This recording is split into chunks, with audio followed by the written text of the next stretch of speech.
Good morning students. Myself Patel Daksha. Today I am going to start your standard 6 social science in history subject. Your chapter number 3rd is from gathering to growing food. तो students हमने ये from gathering to growing food यानी ये chapter हमारा जो 3 है वो हमने आगे के वीडियो जो भी थे देखे थे उसमें हमने ये पूरा चैप्टर देखा था। आज हम इसकी एक्सरसाइज देखेंगे।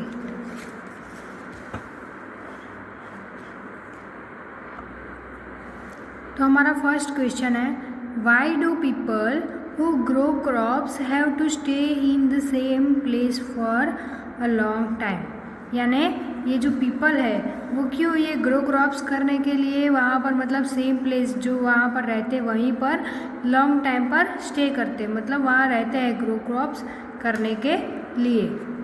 तो उसका आंसर देखेंगे तो उसका आंसर क्या होगा कि people growing crops have to stay in the same place for a long time. यानी पीपल वो ग्रोइंग क्रॉप्स मतलब क्रॉप्स ग्रो करने के लिए स्टे करते हैं मतलब वहाँ रहते हैं सेम प्लेस पर लॉन्ग टाइम बिकॉज तो since the crop require maintenance like watering weeding drawing away animal and birds till the grain ripened and the crop had to be used carefully।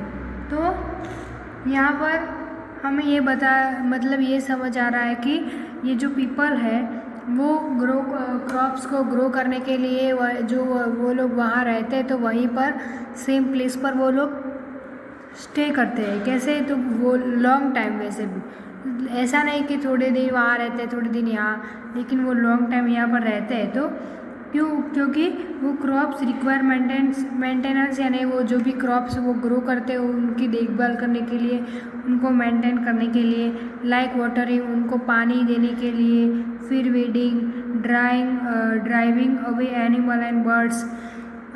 तो जो अगर वो प्लांट्स मतलब ये wedding करना तो जो भी क्रॉप्स होते हैं जो उन्होंने जो फसल उगाई है जो मतलब तो उसमें अगर कोई जो भी पाक उगाया है उसके अलावा कोई दूसरा क्रॉप्स ग्रो हो जाता है जो नहीं चाहिए तो उसको निकाल देना ऐसे उसका मतलब होता है weeding. Driving away animals and birds तो driving away animals and birds यानी जो भी हमने क्रॉप्स ग्रो किए हैं अगर कोई एनिमल एंड बर्ड्स उसे खा जाता है उसको काट देते तो उसको ड्राइव मतलब उसको दौड़ाने के लिए।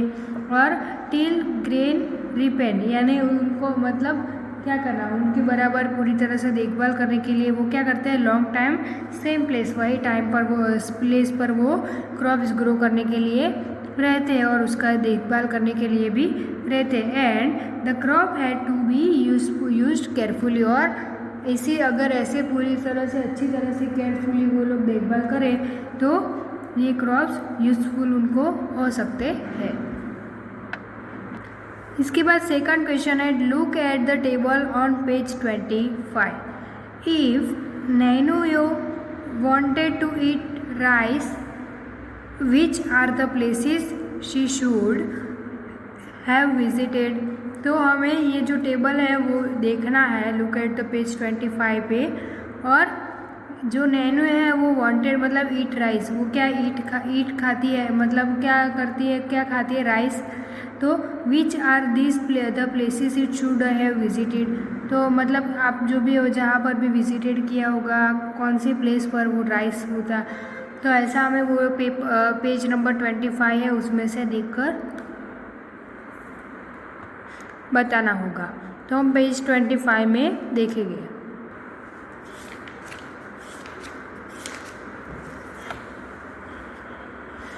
तो इस पेज में हम देखेंगे कि राइस कहाँ पर हो रही है मतलब कौन से साइड्स पर वो बोन होती है ग्रेन होती है। तो स्टूडेंट्स हम ये जो पूरा ये जो भी टेबल है पेज 25 में हमें बताया है आगे क्वेश्चन में तो ये पूरा टेबल हम नोटबुक में नोट डाउन करेंगे ये क्वेश्चन के नीचे। और इसमें से हम देखेंगे इसका क्वेश्चन क्या था। तो मतलब कि nano would have visited this place मतलब वो कौन सी प्लेस पर विजिटेड करके आई थी जहाँ पर राइस मतलब राइस वो खाने के लिए राइस जो होते वो वहाँ से मिले थे। तो यहाँ पर हम देखेंगे पहले उसमें क्या, यहाँ राइस जहाँ भी दिख रहा है वो हम देखेंगे, वो हमें आंसर में लिखना है। तो आंसर क्या लिखेंगे, नैनुओ would have visited this places if she wanted to eat rice. First आएगा क्या, राइस फ्रेगमेंटरी एनिमल बॉन्स, तो इसमें राइस आया। वो कहाँ है, कौन सी साइट पर बोन हुए हैं, Koldihwa in present day Uttar Pradesh. And यहाँ पर भी राइस है, राइस कैटल। तो ये जो राइस है वो महागरा इन प्रेजेंट डे उत्तर प्रदेश। तो ये दोनों क्या आएंगे, ये जो मतलब नैनुओ थी उसने विजिटेड किया था जो राइस यहाँ पर उसे मिले थे। तो ये क्वेश्चन का आंसर आएगा। तो स्टूडेंट्स यहाँ पर हमें दिखाई दे रहा है, ये लिखा ही है नैनुओ would have visited this places if she wanted to eat rice. First आएगा Koldihwa in present day Uttar Pradesh and second आएगा महागरा इन प्रेजेंट डे उत्तर प्रदेश। तो ये दोनों आएंगे। उसके बाद हम थर्ड क्वेश्चन देखेंगे। तो हमारा थर्ड क्वेश्चन है, why do archaeologist think that many people who lived in Mehergarh were hunters to start with and that herding become more important later।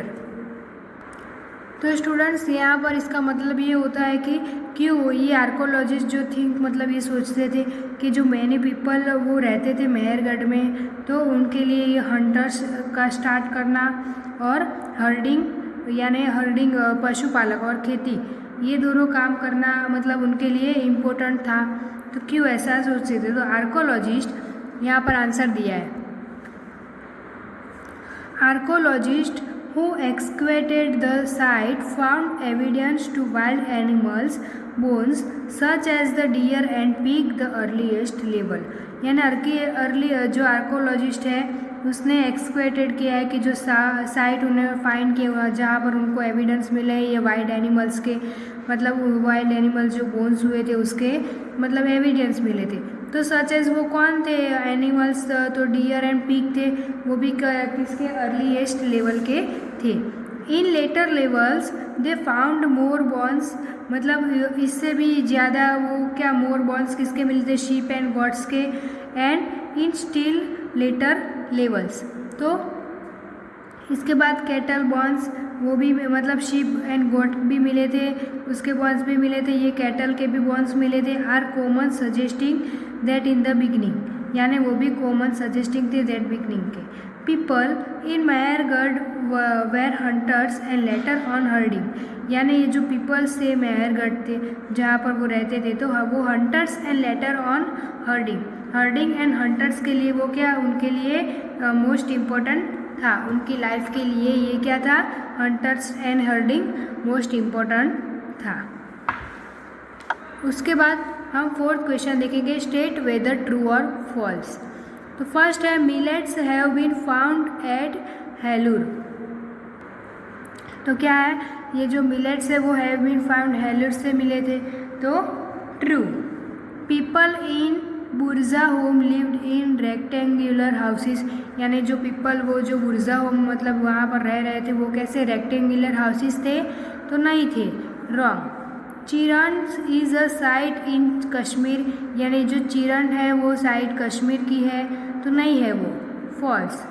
जेडेट found in Daojali Hading may have been brought from China, तो yes सही है। उसके बाद fifth question, list 3 ways in which the lives of farmers and herders would have been different from that hunter and gatherers. तो हमें इसके 3 veg बताने हैं इन विच मतलब कि ये फार्मर्स एंड हर्डर्स जो थे वो डिफरेंट फ्रॉम में हंटर एंड गैदरर्स करते थे। तो उसका हम आंसर देखेंगे,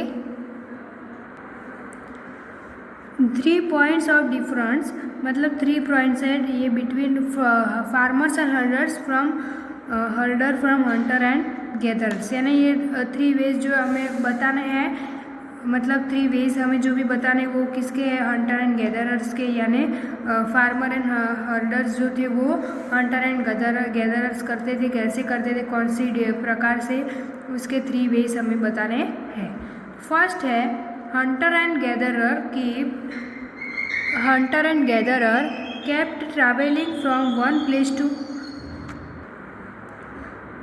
to another where farmers had to live at the some place for longer periods of time to take care of their crops। यानी ये हंटर एंड गैदरर कैप करने के लिए ट्रैवलिंग करते थे, जो one place to another place, कौन, farmer.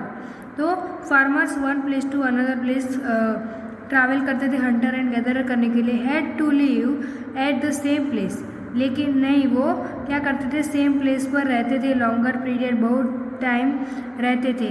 Take care of their crops, यानी वो क्रॉप्स को ग्रो करने के लिए, उसके टेक केयर करने के लिए, यानी हंटर एंड गैदर्स उसको शिकार करने के लिए तो वो one place to another place जा सकते थे, लेकिन ये जो क्रॉप्स ग्रो किए थे उनकी देखभाल करने के लिए तो उनको वन प्लेस टू मतलब वही प्लेस पर उनको लॉन्ग टाइम रहना पड़ता था।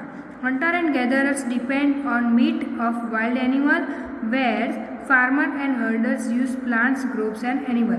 यानी हंटर एंड गैदरर्स करते थे वो तो किसके पर डिपेंड होते थे, वो मीट ऑफ वाइल्ड एनिमल, यानी ये जो वाइल्ड एनिमल का मीट होता था उनके पर डिपेंड होते थे। एंड वेयर, उसके अलावा ये उसका डिफरेंस दूसरा बताया है वो मतलब हर्डर्स के। तो जो हर्डर्स थे वो क्या करते थे, वो used plants, crops and animals. वो क्या करते थे, प्लांट्स बनाते थे, एनिमल्स की देखभाल करते थे क्योंकि उसको इसका मतलब मिल्क मिल सके, और क्रॉप्स भी करते थे ग्रो। इसके बाद थर्ड है Hunter and gatherers did not have any settle life. यानी हंटर एंड गैदरर करने के लिए उनको उनकी लाइफ सेटल उनकी लाइफ सेटल करने का ऐसा कुछ था नहीं। और जो हर्डर्स थे वो ग्रेजुअली सेटल इन हर्ड्स, पीट हाउसेस। यानी जो हर्डर्स थे वो ग्रेजुअली वो हर्ड्स एंड पीट हाउस में ही सेटल रहते थे। तो ये 3 वेज एग्ज़ाम में आ सकते हैं, ये आपको बराबर प्रिपेयर करना होगा। Make a list of all the animals mention in the table page 25 for each one. Describe what they may have been used for. यानी ये जो हमें जो लिस्ट बनाना है मतलब पेज नंबर 25 हमने जो आगे टेबल देखा था उसमें बताया होगा। तो describe what they may have been used for, आप कैसे कौन मतलब यूज़ करते हैं, तो वो एनिमल कौन से है तो हमें यहाँ पर बताना है। तो animal mention in the table are, कौन कौन से एनिमल हो गए, तो sheep, goat, cattle, dog, ox, pig and buffalo. Students ये जो पेज 25 है उसमें जो भी एनिमल्स है, ये शीप, गॉट और क्या है, शीप, गॉट, कैटल, फिर डॉग, ऑक्स, फिर क्या है एनिमल मतलब ऑक्स है, पिग है, बफेलो है। तो ये सारे एनिमल के हमें नेम्स वहाँ पर लिखने होंगे। उसके बाद नेक्स्ट क्वेश्चन है list the carols that you eat.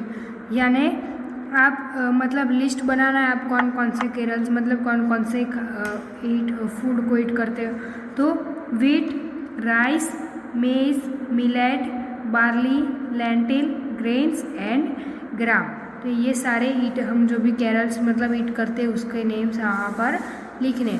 उसके बाद नेक्स्ट क्वेश्चन है do you grow the carols you have list in answer number 7। ये जो आंसर नंबर 7 है, ये जो भी हमने लिस्ट के नेम लिखे हैं, draw a chart to show the stages in growing them.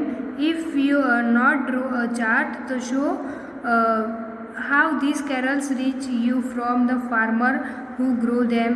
तो ये क्या करना है हमें, मतलब कि आपको जो भी लिस्ट बनाया है उस पर से हमें ये लिखना है, उसका मतलब शो करना है, कोई ऐसी चार्ट बनाना है। चार्ट में हमें ये जो भी ऊपर नेम लिखे थे उसको स्टेजेस में मतलब कैसे कैसे ग्रो करते वो सारा हमें चार्ट में ड्रॉ कर कर लिखना है। तो वो आप खुद कर सकते हो। तो स्टूडेंट्स ये जो भी एक्सरसाइज हमने ये वीडियो में देखी वो पूरी एक्सरसाइज आपको क्या करना है, आपकी नोटबुक में, हिस्ट्री की नोटबुक में नोट डाउन करनी होगी।